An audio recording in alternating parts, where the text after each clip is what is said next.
Hi everyone. Today I'm talking with my friend directly from France, Alexandre. Salutations, mon ami français. It's correct? Bonjour à toi. Bonjour à toi, yes. But in French, I say Alexandre. Alexandre, Alexandre. my name. But Alex is easier. You live in Paris, right? I work in Paris, but I live next to it. I started playing, like, he discovered the game last year. I noticed that I always found a lot of Italian cards here in Brazil. I don't know exactly why, but I noticed that the country that I can most find players beside United States is France. I know you have a strong community of French players. And tell me about a little bit of that French community that's strong. The Mona showed me the playmat you made. It's really fun. I have it right there. I can show it first because we made a playmat last year. 2020, beautiful playmat.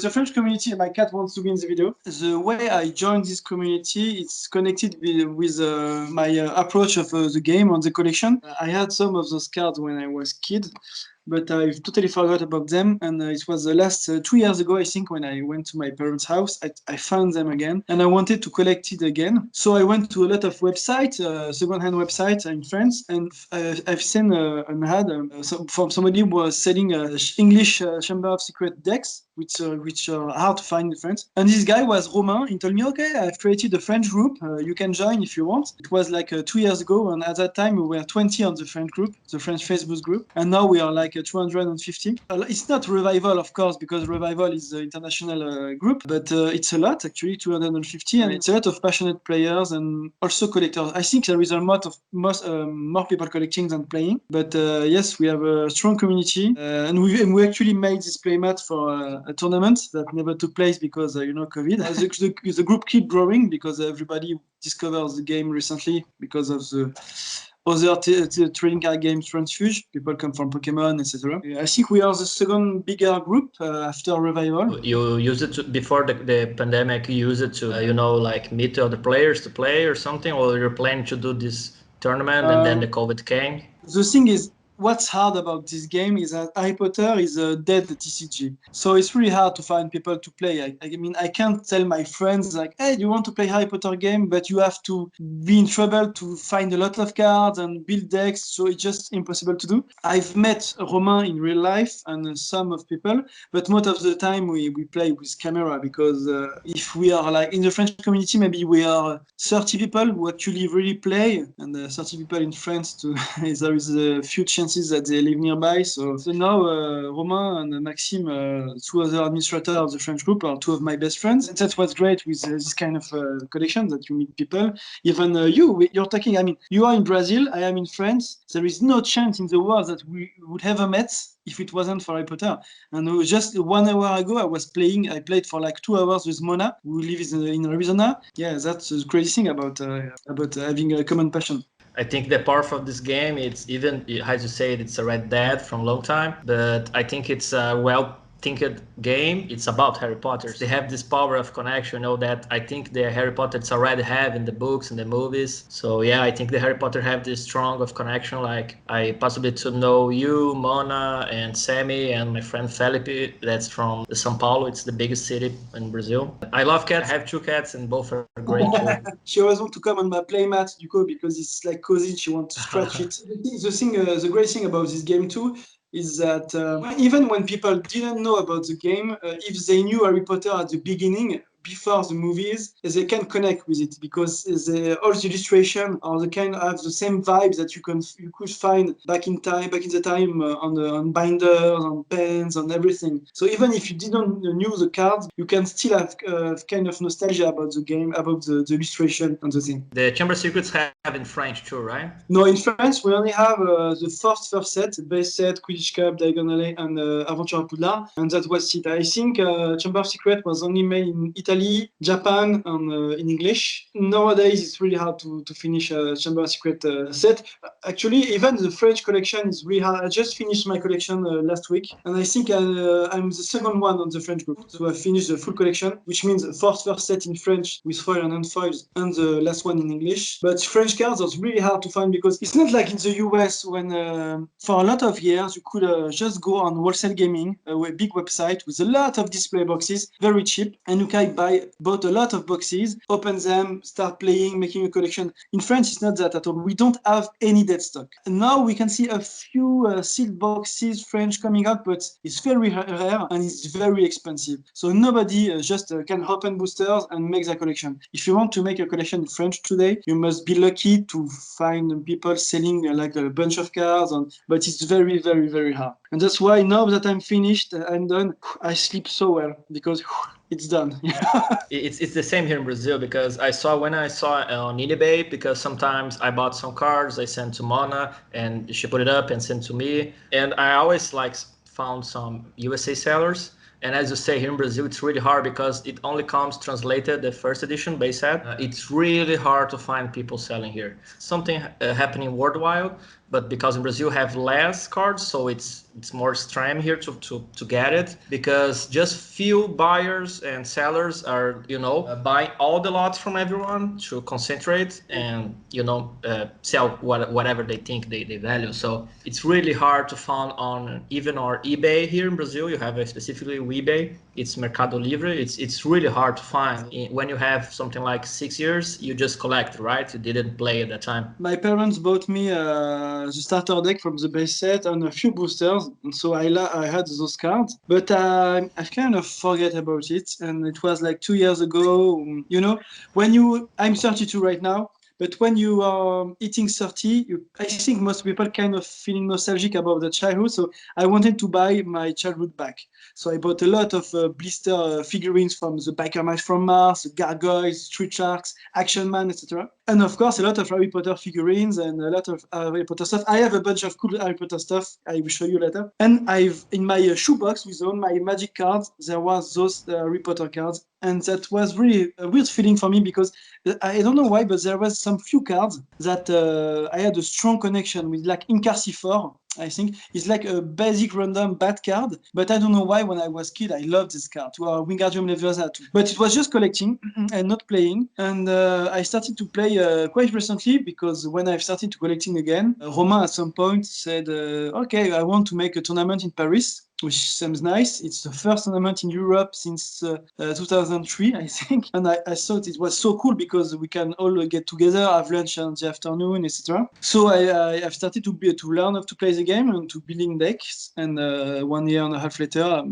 I have like 8 decks. So yes, I love the game. Really easy to play, really fun, and really thematic. That's what I love, because I love to play decks because they are fun, also because I love this character and I absolutely want to make a deck because I want to play this character. That's a strong connection with the universe too, which is important.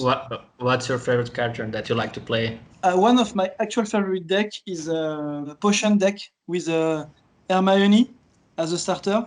It's such a cool deck to play because the cool thing about Hermione is if you already have 2 lessons in play, after that, for 1 action, you can put 2 lessons at once. I have a lot of lessons in the deck, so I can ramp very fast, and then you can play a big potion that make you discard potions. But if you have potion dungeon in play, you can keep them back, etc. And then 1 card, boom, you take 10 damage. 1 card, boom, you take 11 damage. And it's just so satisfying to see the fear in the eyes of your opponents, like, oh my god, my deck is running low so fast. And it's just so, it goes so smoothly. I have nothing on the board except like 1 element and 1 location, and then boom, boom, boom, boom. And that's really fun deck to play. Like you say, they love thematic and tribal decks, Yeah. So what I found better... Yeah, I have this prop one, but I'm gonna say, because I basically, when I started, I don't know, like deck list, and I hit search in the group, and I see the semi card list, and I make a Magagonal deck with Owls. It was fun because I first, when I see the deck list, I thought, well, okay, the Sprout deck that I have will be stronger than the Owl deck. But the Owl deck impresses me. I think it's my favorite for sure. I don't know if my best one. I love illustrations too. I talked with Sammy in the first Harry Potter TCG Talks we made that sometimes I only take my decks and my binder just to see the arts, the quotes, But I always love the design and the cards, and I love this art too, because I love the arrow, because it looks like a little bit messy, And the vision is too, pretty and perfect. And first I only make deck with, more tribal owl decks. Of course, I have this. I like the illustration too, the Emporium. But recently I tried to put basically, of course, some owls. That what I like the owls because you can return cards from the discard pile. So you can like with the Edwige, you can return even a good adventure or a steel claw if you have a lot of creatures in the Emporium and give 10, 12 damage, whatever. And so I try with some unicorn, just put some random other strong creatures. I never thought about it, and I talked with Sammy and he said he think it's very strong, and I put 2 Welsh dragons too. So it's one of the best creatures in the game, I think, the Dragon Welsh Green with Black Bats, because it's so brutal. You put it in play, boom, damage, and then every turn you keep doing damage. But I also have one other deck, which I think is built a little like the VTG Dobby's Help, with a Rogue as a Snape, sorry. In French, it's Rogue. It's kind of the same structure, but it's based on passwords, password cards. And it's not the best deck I have, but it's a very fun one to play. Because even if I lose, it's kind of fun, to mess with password. And what's great is that by having Snape as a starting character, we can use his ability to heal 7. So I can reshuffle the password to, mess with your counting of what password I have left. So yes, it's a pretty fun deck to play too. And you mentioned cards. I have one of my favorites. Is I think yes, is a Gryffindor match. Just because I love the face of Fred and George. They are so cute, and all the team is very great. One of my favorite. Okay, I will talk about Alteration too, because I showed you the playmat, the French playmat. Romain did it by paying a French artist called Moa. She's making a living by also making an alteration on Pokemon cards. People sending cards, and if you don't know what an alteration is, you send a card, and she's going to paint the card so you have a full illustration, and she leaves like only the title, etc. And she loved Harry Potter, but she's never done Harry Potter cards, so I've sent her 2 of my favorites, which is like Flying Car. So if people are not familiar with the card, it's a very beautiful card. I love this card. It's really beautiful. Look at this beauty. It's so amazing. The funny thing is that I sent her the Italian version because it's Automobile Volante, but now that the Italian text is gone, we can think it's in French, Automobile Volante. It sounds exactly like French. So that's why I chose this one. And also, I love the Potion Dungeon, such an amazing card. And the alteration is so crazy. I mean, look at that. Yeah.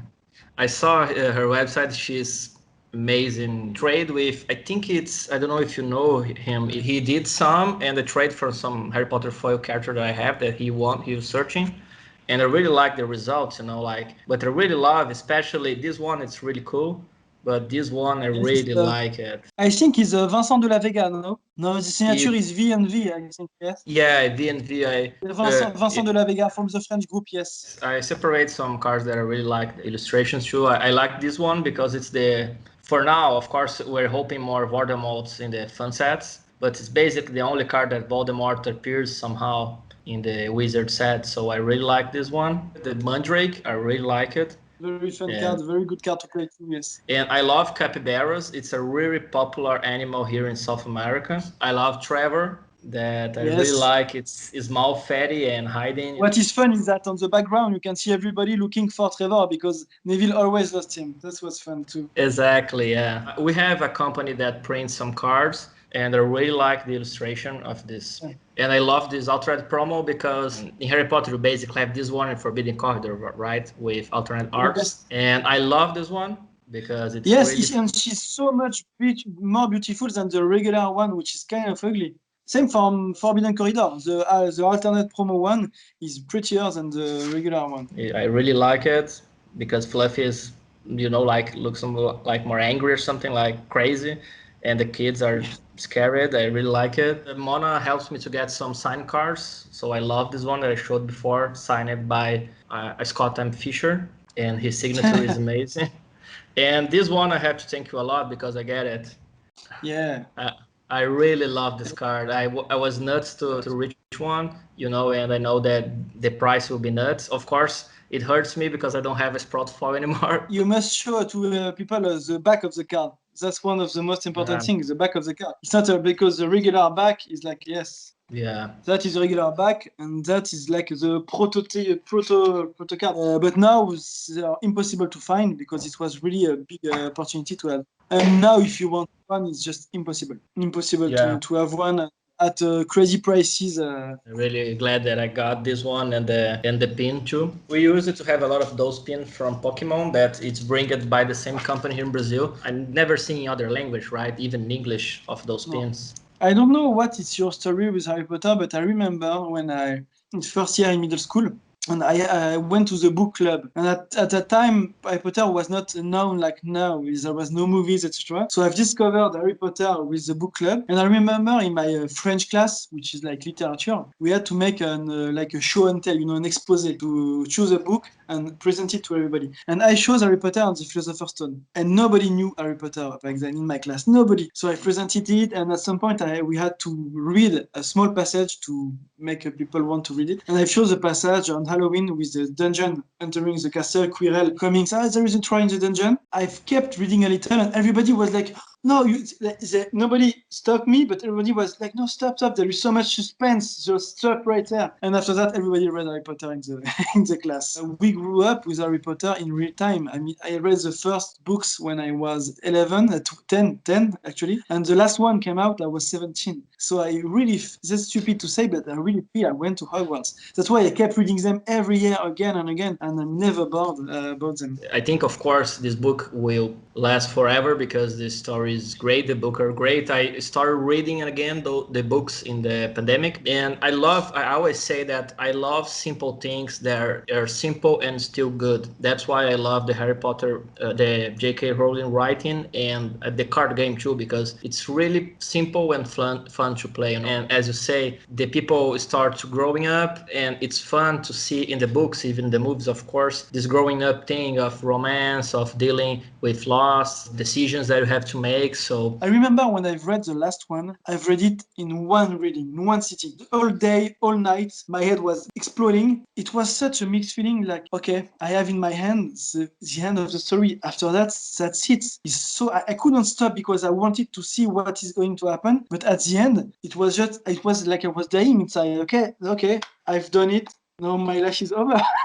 I'm just gonna watch to my window and stare at the sky and do nothing all day. But I have a lot of cool items I love. I wanted to show you. For example, they made so many things like this is Band-Aid, They made Harry Potter Band-Aid. Yeah, nice. So crazy. I have one still sealed. I don't know why. And this one, for example, stupid marketing. This is a shampoo bottle. Like the less...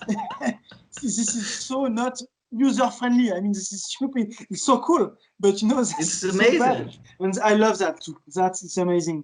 It's Harry Potter makeup kits.